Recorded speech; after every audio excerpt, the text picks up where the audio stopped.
Thank you for your time. I will be presenting a proposal set forth by the Pimlico Fishery and Family Restoration Organization.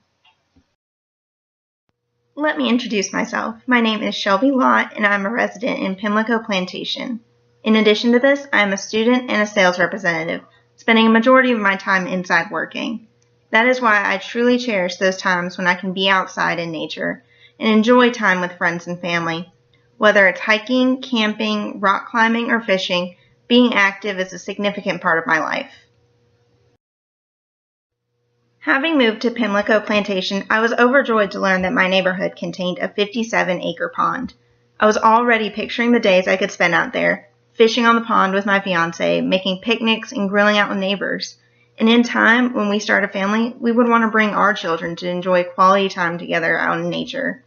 Imagine my disappointment upon learning that the pond was barren, with only 3% of the whole 57-acre pond deeper than 4 feet. The pond as it is currently is a wasted space, unable to reach its full potential as an opportunity for families and friends to bond and make lifelong memories. In its current state, the pond lacks the necessary characteristics required for fish to prosper. Only 3% of the pond is deeper than 4 feet, when ideally 75% is recommended. The bottom of the pond is barren and exposed, allowing for zero coverage for the fish to seek refuge. The pond lacks proper shallows, which encourage spawning. There are also no channels or mounds, which are the ideal habitats for game fish. There is no balance of species, and dying vegetation have contributed to lowered oxygen levels in the water. The Pimlico Fishery and Family Restoration Organization, or the PFFRO, is proposing the renovation of the 57-acre pond located in our neighborhood. Here we have a list of goals set forth by the PFFRO in order to achieve the primary objective of restoring our pond. First, we want to reach 100% participation within the community through volunteering throughout the duration of the project. Second, be able to produce a healthy harvest within a year of the project's completion. Third, the pond to become a well-balanced ecosystem, including the proper chemistry. Fourth, to provide a plan for proper maintenance over a 5-year period. And lastly, to educate the youth on the importance of preserving the environment. The PFFRO has created a list of steps that will allow us to achieve our goals. First, we would reshape the pond terrain and reform the pond bottom. During this process, additional features will be created, such as underwater mounds, islands, channels, spawning grounds, drop-offs, and underwater piers. Next, we would construct fish attractors and shelters. By gathering up supplies from within the community and utilizing the skills of residents, many different types of fish attractors can be erected. And these would not only act as shelters, but also aid in the growth of vegetation for the plankton to accomplish their jobs in producing higher dissolved oxygen levels. Next, once both of these tasks have been accomplished, placement of the attractors would commence and the pond floor would be finalized. Next, the South Carolina Department of Natural Resources would verify the pond's chemistry to ensure no problems exist.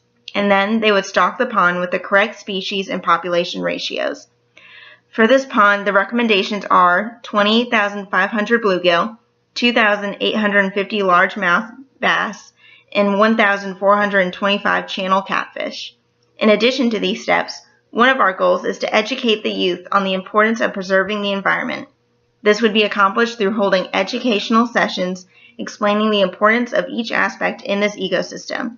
Along with this, there will be opportunities for the youth in the community to volunteer and be a part of the completed project. The PFFRO has created a chart outlining the approximate budget for a project of this nature.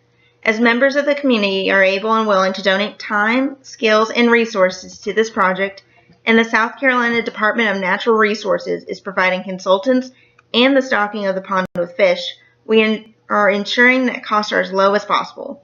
Community members have also indicated a willingness to offset any unforeseen costs through fundraisers.